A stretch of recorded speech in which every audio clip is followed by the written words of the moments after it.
તેથી મુસલમાની રાજાએ એટલું કીધું કે તને દુઃખ પડે તો તારી સામુંડા આવે.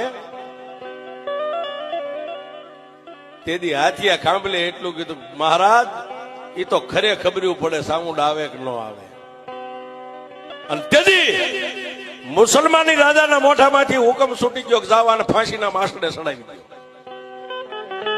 આજ મારે એની સામુંડ ને જોવી છે, એની સામુંડ કેવડી છે ને ક્યારે આવે છે એ મારે જોવું છે.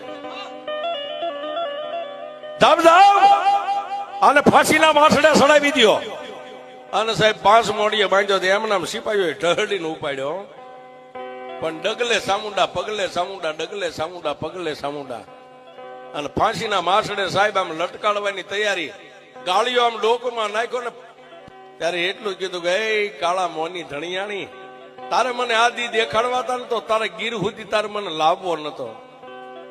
કાં તો મારા બાપ હીરિયા ખાંભલ્યાની કમાણી ખૂટી ગઈ, અને કાં તો સામુંડા આજ તો પગે પાંગળી બની ગઈ હોય.